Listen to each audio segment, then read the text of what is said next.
con el doctor Manuel Mendoza. Él nos va a exponer el tema sobre las peculiares propiedades mecánicas de tezontles en los alrededores de la Ciudad de México. Muchas gracias, Paco. Muy buenos días a todos ustedes. Esto ya se está calentando, perdón. Me voy a referir a las propiedades muy peculiares que tienen los tezontles, que mucho abundan en nuestra cercanía y en la propia Ciudad de México. Es un material de construcción que, pues, como repito, abunda en demasía en función de la fuerte actividad volcánica que caracteriza, pues, no solamente la Ciudad de México y el Valle de México, sino, pues, de hecho, de océano a océano a través del eje neovolcánico. Son materiales que son de origen ígneo volcánico, pero que son totalmente disgregables, como ustedes ven ahí, que fácilmente pueden ser cargados con un trascabo y que son ampliamente utilizados en rellenos, en muchas otras obras. Algunas de ellas ya veíamos con el doctor Obinet en la parte inferior. Entonces me voy a referir como un ejemplo a algunos sitios en la periferia de la Ciudad de México, en la propia Ciudad de México, y pues por supuesto también en los usos que se tuvieron en el cancelado aeropuerto en Texcoco. Precisamente de este sitio me voy a referir a muestreos que se realizaron en la cabecera sur de la pista 6, precisamente para conocer sus propiedades mecánicas. Ese material fue muestreado en una cantidad suficiente, fue suficientemente homogeneizado, cuarteado y almacenado para su investigación.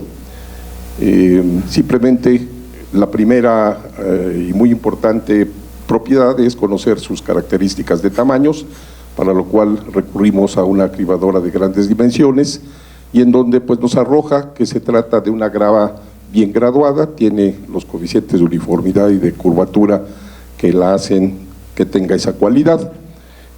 Son materiales que, como referencia, ahí están los límites inferior y superior de los materiales de subbase que, según la SCT, requerirían, por ejemplo, en el uso de carreteras.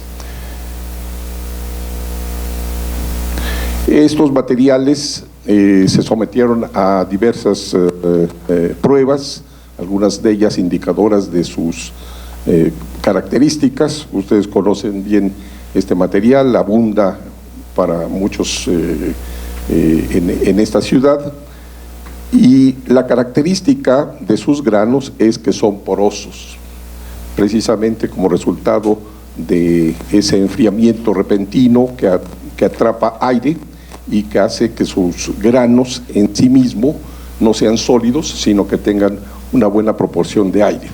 Y estos materiales, entonces, pues cabe la duda de si son suficientemente competentes como para emplearlos en diversas obras de ingeniería. Entonces, una prueba que se realiza comúnmente para esos materiales de tipo granular es la prueba de desgaste de Los Ángeles, que no es una más que una especie de tómbola a la que se le agregan bolas de acero, como las que ustedes ven a la mano derecha superior, y que en la misma cantidad, 5 kilogramos, se colocan una cierta granulometría de estos materiales de gravas y arenas, y que se cuantifica qué tanto se pulveriza, qué tanto se degradan esos granos más grandes para producir granos de menor dimensión. Entonces, aquí una vista del antes y después de este proceso.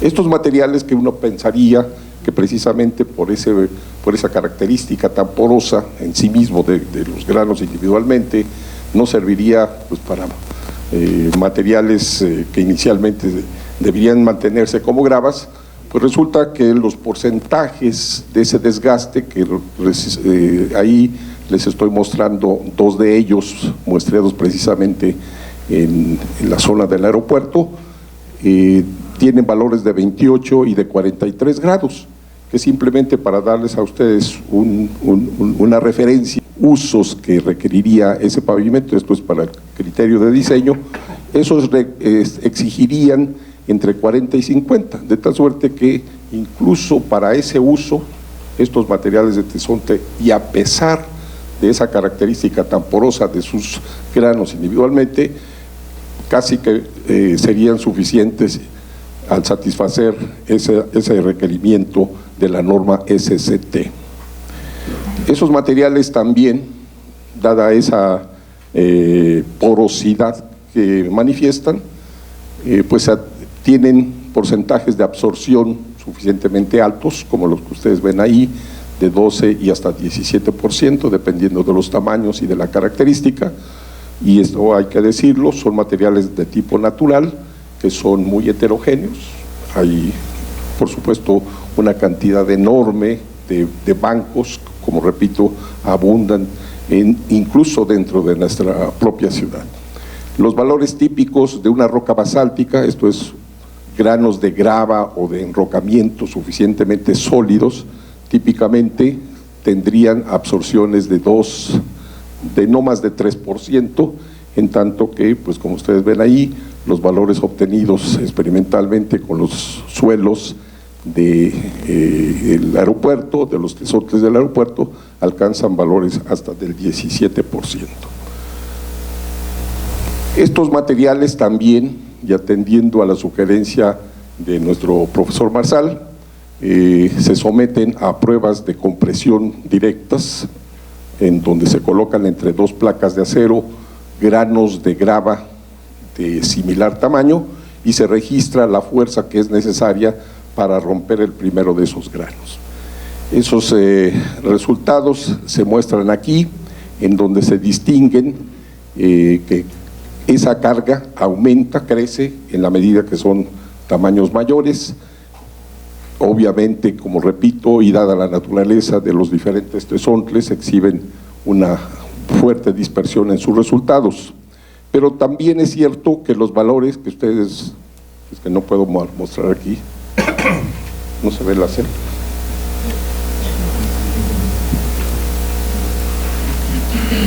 Los valores de la ruptura, estos valores en kilogramos, pues no difieren demasiado de las típicas cargas que diferentes arenas de otra naturaleza tienen. Por otra parte, esos mismos materiales fueron sometidos individualmente a conocer su peso volumétrico. No sé si me estoy explicando. En sí mismo, los granos de tesontle se tiene un peso volumétrico que ronda desde el 1.10 hasta el 1.50. Quiero decir con ello que habría algunos materiales, en esto hay mucha dispersión, habría algunos materiales que prácticamente flotan. Sin embargo, si nosotros de ese mismo material, estos granos basálticos, tendríamos pesos volumétricos de 2.5 y hasta 3.1, dependiendo de su composición mineralógica. Con ello muestro precisamente otra de las características que tienen estos materiales, que en gran medida pues, es muy útil, dado que pesa poco, y que, como les voy a mostrar, y a pesar de estas características de gran porosidad que exhiben, tienen por otra parte valores bastante bajos de compresibilidad y muy altos de resistencia.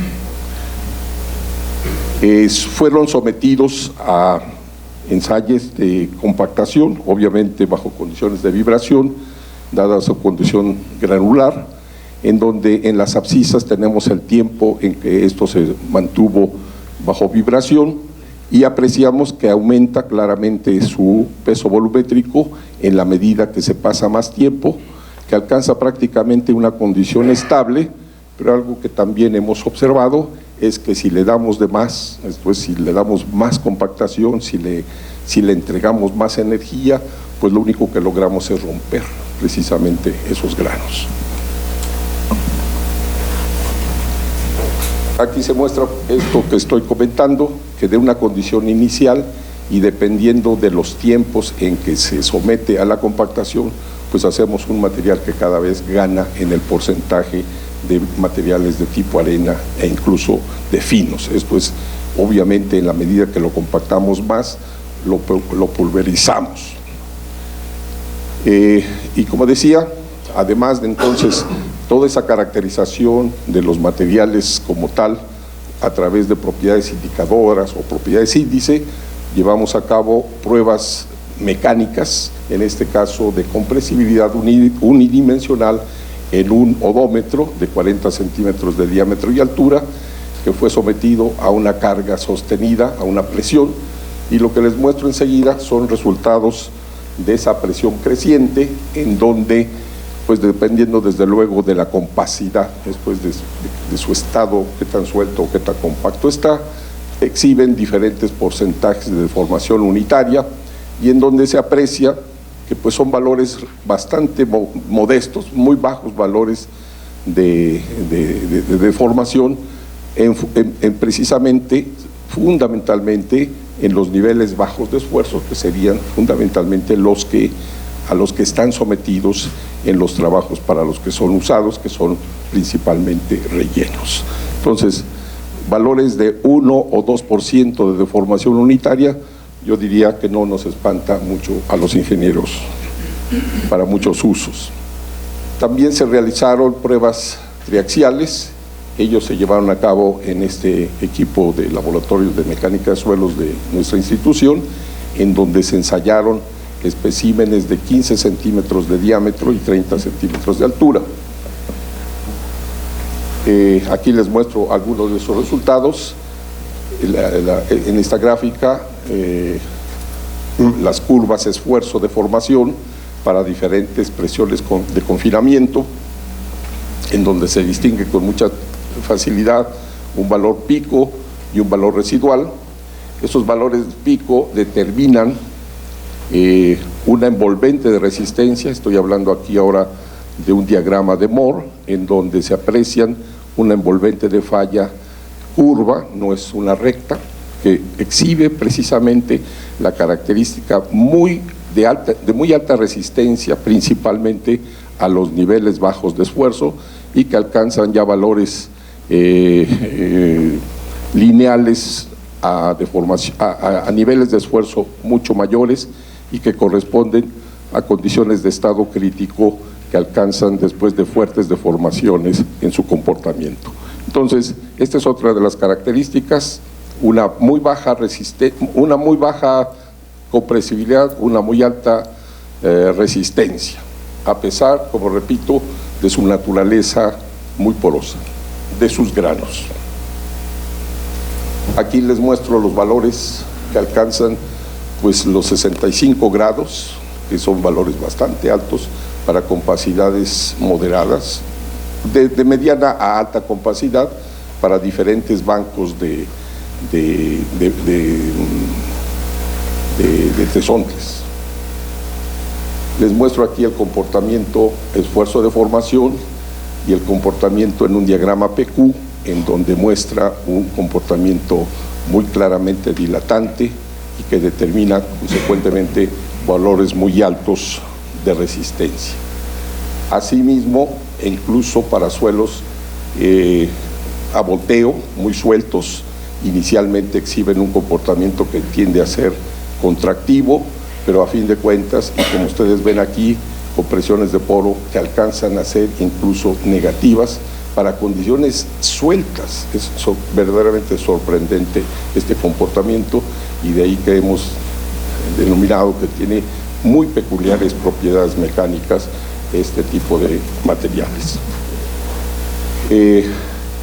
Entonces, esa dilatancia nos ha llamado la atención, y aquí algunas mediciones de ese ángulo de dilatancia de los tesontles que andan y rondan de los 10 grados, y que por otra parte, y ajustando o buscando alguna correlación con lo que propone, por ejemplo, el modelo de Bolton, pues nos resulta que estos coeficientes de ajuste que indica Bolton y sugiere con base en una serie de resultados en otro tipo de materiales, que es de 10 y de 1, pues aquí nos resultó efectivamente del 1 y de 10.7, lo cual parece ajustarse muy bien a nuestras visiones. Pues aquí les ofrezco rápidamente unas conclusiones en donde destaco que a pesar de ser materiales no del todo sólidos, son materiales excelentes de construcción y que si bien pues nos tocó arcilla muy blanda, pues también nos tocó dentro de la Ciudad de México un material excelente de construcción. Muchísimas gracias por su atención. Gracias, doctor. Muchas gracias.